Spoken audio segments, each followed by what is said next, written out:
Fuel cut off switch lower position में यानी cut off position में, और उसके बाद अभी जो क्रैश में जो मिला है वो रन पोजीशन में, यानी ऊपर की तरफ है। यानी उसके बाद पायलट ने फिर से जो है वो इंजन स्टार्ट करने की कोशिश की, वैसा 1-2 सेकंड के लिए पैरेलल फ्लाई करता है और फिर धीरे धीरे जो है वो नीचे डिसेंड करना शुरू कर देता है। ये पोजीशन है, तो ये दिख रहा है कि पायलट ने जो है वो इंजन स्टार्ट करने की कोशिश की होगी।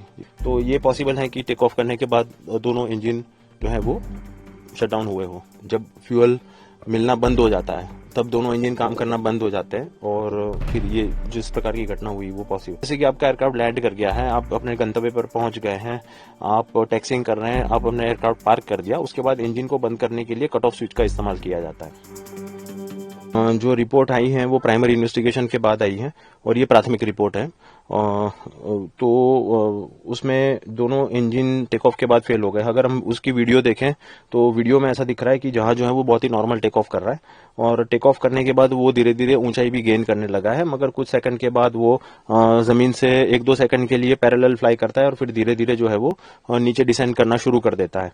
अब इस प्रकार की जो परिस्थितियां हैं वो तब डेवलप होती है तो जब विमान में जो इंजन होते हैं, जो विमान को आगे की तरफ धकेलते हैं, जो विमान को ऊंचाई भी प्राप्त करने में मदद करते हैं, तो दोनों इंजन से जो धक्का मिलता है, जो पुश मिलता है, जिसे हम टेक्निकल टर्मिनोलॉजी में, एरोनॉटिक्स में जिसे हम थ्रस्ट कहते हैं, वो उसमें किसी वजह से अगर कटौती हो जाती है या फिर टोटली जब थ्रस्ट मिलना बंद हो जाता है, तब इस प्रकार की परिस्थिति का निर्माण होता है।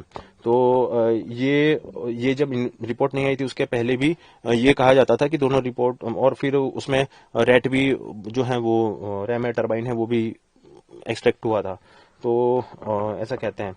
तो ये पॉसिबल है कि टेक ऑफ करने के बाद दोनों इंजन जो है वो शट डाउन हुए हो। मैं फ्यूल कट ऑफ स्विच के बारे में टेक्निकली बताना चाहूंगा।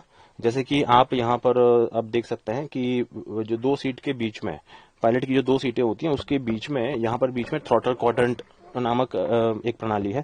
थ्रॉटल क्वाड्रेंट का मतलब जो इंजन को नियंत्रित करती है, तो जिसमें ये इसे हम थ्रॉटल कहते हैं। जैसे कि ये हम बोइंग 737-200 प्रकार के विमान में है, तो ये जो प्रणाली है ये इंजन के जो है वो स्पीड को बढ़ाती है, कम करती है, इंजन को फ्यूल को बढ़ाती है, कम करती है।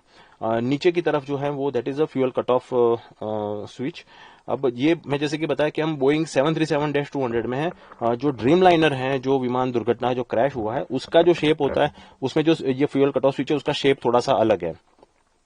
तो जैसे कि ये स्विच को अगर ऑपरेट करना है तो वो स्विच को उसका जो उसमें जो शेप है वो इसके सिमिलर जो शेप है वो उसमें वो यहाँ पे इस प्रकार की स्विच दी हुई है। तो उसको ऑपरेट करने के लिए पहले स्विच को थोड़ा सा बाहर खींचना पड़ता है, फिर उसको जो है वो उसकी पोजीशन को चेंज करके फिर उसको रिलीज करना होता है। तो और फिर वो वहीं पर जो है वो रुक जाता है। तो इस प्रकार से वो स्विच ऑपरेट होती है, और वो जो है वो फ्यूल को सप्लाई करना या फिर फ्यूल कट ऑफ करना वो उसकी वो स्विच होती है। जैसे कि ये कट ऑफ स्विच है, तो ये जो स्विच है वो ऊपर की तरफ होती है तो वो रन पोजीशन में होती है, आइडल पोजीशन पे होती है। जब वो नीचे की तरफ होती है तो वो कट ऑफ पोजीशन में होती है। ठीक है, तो वो जब कट ऑफ पोजीशन में होती है तो फ्यूल आना बंद हो जाता है, जब ऊपर की तरफ होती है तो वो फ्यूल सप्लाई चालू रहता है। हाँ, ये बहुत ही स्ट्रेंज है, और मैं ऐसा मानता हूँ कि इसके ऊपर थोड़ा और फर्दर इन्वेस्टिगेशन की रिक्वायरमेंट वैसे प्राथमिक रूप से लग रही है। अभी ये जो हमें इस प्रकार की जो रिपोर्ट आई है और ये जो उसमें थोड़ा और फर्दर इन्वेस्टिगेशन की आवश्यकता है ऐसा लग रहा है। तो फाइनल रिपोर्ट जो आएगी वो हम आशा करते हैं कि बहुत ही डीप में होगी और बहुत सारी चीजें उसमें मेंशन होगी, ताकि हम इसको और ज्यादा अच्छी तरह से क्लैरिफाई कर पाए। देखिए, फ्यूल का जो संचालन है, फ्यूल का जो पूरा कंट्रोलिंग है इंजन का, वो जैसे कि मैंने बताया आपको, एक फ्यूल कट ऑफ स्विचेस होता है, साथ में थ्रॉटल क्वाड्रेंट है। दूसरा ये है कि जो इंजन होते हैं, इंजन में ऑटोमेटिक इंजन की एक अपनी एक विद्युत प्रणाली होती है। तो वो क्या करती है कि विमान के जो अलग अलग पैरामीटर्स होते हैं वो पैरामीटर से डेटा कलेक्ट करके फिर वो इंजन को पूरा नियंत्रित करती है। तो ये काफी एडवांस सिस्टम होती है। तो ये जो कट ऑफ हुआ है, ऐसा जो कट ऑफ हुआ है वो कई मल्टीपल रीजन उसमें हो सकते हैं, उसमें से जो है वो रीजन ये रिपोर्ट में मेंशन किए गए हैं। जब फ्यूल मिलना बंद हो जाता है तब दोनों इंजन काम करना बंद हो जाते हैं, और फिर ये जिस प्रकार की घटना हुई वो पॉसिबल। तो अगर मैं थ्रॉटल क्वाड्रेंट की बात करूं तो यहाँ पर फ्यूल कट ऑफ स्विच है। अब उसमें ऐसा है कि fuel cut off switch lower position में यानी कट ऑफ पोजीशन में, और उसके बाद अभी जो क्रैश में जो मिला है वो रन पोजीशन में, ये नहीं ऊपर की तरफ है, यानी उसके बाद पायलट ने फिर से जो है वो इंजन स्टार्ट करने की कोशिश की हो, ऐसा लग रहा है। ये जो प्रणाली है वो इंजन को फ्यूल सप्लाई करना है कि नहीं करना है, ये मैन्युअली कॉकपिट से कंट्रोल होती है। ये पायलट के भी दो पायलटों के बीच में जो कम्युनिकेशन हुआ है, आई थिंक उसके ऊपर शायद और फर्दर इन्वेस्टिगेशन की जरूरत पड़ेगी, क्योंकि देखिए टेक ऑफ के बाद जनरली ये फ्यूल जो कट ऑफ स्विच है वो कट ऑफ नहीं की जाती है। कट ऑफ स्विच कब दो एक नॉर्मल प्रोसीजर में और एक इमरजेंसी प्रोसीजर में।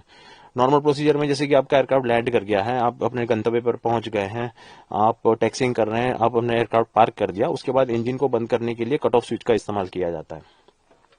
और दूसरा ये है कि फ्लाइंग करते हुए आपको कोई इमरजेंसी डेवलप हो जाती है और जहां पर इंजन को चालू रखना, जैसे कि एक इंजन को चालू रखना अगर खतरनाक साबित हो सकता है, पायलट को ऐसा लगता है, तो फिर वो टेम्पररी जो है वो एक इंजन जो है वो शट डाउन कर लेते हैं। तो उस वक्त ये स्विचेस इमरजेंसी प्रोसीजर के तौर पर उसका इस्तेमाल किया जाता है। ये ट्रेनिंग का हिस्सा होता है कि इंजन फेल होने के बाद सबसे पहला काम विमान को संभाल कर इंजन को फिर से पुनः एक्टिव करने की, पुनः स्टार्ट करने की जो है कोशिश की जाती है। और पायलट ने जो भी किया है वो बिल्कुल सही किया है। ये जो पोजीशन है जब क्रैश हुआ है और जो प्राथमिक रिपोर्ट में जो फोटो आई है उसमें ये दिख रहा है कि ये जो फ्यूल कट ऑफ स्विच जो है वो रन पोजीशन में ऊपर की तरफ है, कट ऑफ पोजीशन में नहीं है। तो इसका सीधा मतलब है कि पायलट ने फिर से इंजन स्टार्ट करने की कोशिश की होगी। ये विमान में इंजन में फेडेक करके सिस्टम आती है। जब आप इंजन स्टार्ट करते हैं तो एक पूरी सीक्वेंस होती है, वो सीक्वेंस फॉलो करना जरूरी है और ये फेडेक सिस्टम खुद ऑटोमेटिकली ये पूरी सीक्वेंस फॉलो करती है। जैसे कि इंजन को ड्राइव देकर शुरुआत में उसके शाफ्ट की कुछ आरपीएम जो है वो अचीव करना, उसके बाद उसमें इग्निशन देना, उसके बाद उसमें फ्यूल सप्लाई देना, तो एक पूरी सिस्टम होती है जो फेडेक सिस्टम जो होती है उसके आधार पर। तो उसने ये पोजीशन है, तो ये दिख रहा है कि पायलट ने जो है वो इंजन स्टार्ट करने की कोशिश की होगी। मैं इतना कह सकता हूं कि ये स्विच को ऑपरेट कैसे किया जाता है। ये जो स्विच होती है उसको, जैसे कि ये हम बोइंग 737-200 में बैठे हैं, इसको ऑपरेट करने के लिए सबसे पहले तो इसको बाहर की तरफ खींचा जाता है ताकि उसका जो लॉक होता है वो रिलीज हो जाता है। उसके बाद उसको नीचे की तरफ कट ऑफ करने के लिए नीचे की तरफ लगाया जाता है और फिर यहाँ पे आके उसको रिलीज करने के लिए छोड़ दिया जाता है, तो फिर वो अंदर जाके वापस ये पोजीशन में फिक्स हो जाता है। ड्रीम लाइनर में ऐसा है कि ये स्विच के दोनों तरफ, बाहर की तरफ 2 मेटल गार्ड लगे हुए होते हैं जो उसको इसकी एब्रप्ट मूवमेंट और अनइंटेंडेड मूवमेंट को जो होता है वो रिस्ट्रिक्ट करते हैं। जी अच्छा, तो सर मतलब ये जो फ्यूल जो पावर स्विच ऑफ थी, मतलब उसको कट ऑफ किया गया था जैसे जो रिपोर्ट में आ रहा, क्योंकि फ्यूल सप्लाई तो बंद हो गई थी इंजन के अंदर। वो इसलिए मैं कह रहा हूँ कि ये एक प्राथमिक रिपोर्ट है, ये एक प्राइमरी रिपोर्ट है। अभी जो है वो फर्दर इन्वेस्टिगेशन शायद हो सकता है और उसकी जो फाइनल रिपोर्ट जो आएगी हो सकता है कि इसमें और ज्यादा जानकारी और ज्यादा डिटेल हमें देखने को मिले। जैसे आपने बताया कि इंजन दोबारा शुरू करने के लिए प्रयास किया था, वो जो ट्रेनिंग का भाग होता है, जी जी, वो शुरू किया, तो क्या उसके बाद रिस्पॉन्ड नहीं करवाया कि हाइट पे नहीं ले जा सके उसको प्लेन को? हाँ, जब दोनों इंजन कट ऑफ हो जाते हैं तो विमान फिर ऊंचाई प्राप्त नहीं कर सकता है और जो ऊंचाई पे होता है उसके बाद भी वो नीचे आना शुरू हो जाता है। अब जैसे कि करीब 500 फीट के आसपास उसने जो नीचे आना शुरू किया, तो ये जो टाइम होता है जो इंजन स्टार्ट करके फिर उसको वापस फुल्ली ऑपरेशनल करना, क्योंकि दो इंजन है उसमें, तो पहले एक इंजन स्टार्ट करो उसको ऑपरेशनल करो, दूसरा इंजन स्टार्ट करो उसमें, तो इट टेक सम टाइम। उसके पहले ही ये पूरा इंजन स्टार्ट हो जाए, विमान को हवा में बनाए रखने के लिए जो सफिशिएंट थ्रस्ट मिलना चाहिए वो सफिशिएंट थ्रस्ट मिलना शुरू हो, उसके पहले ही जो है जहाज जमीन पे टकरा गया, ऐसा मुझे लग रहा है।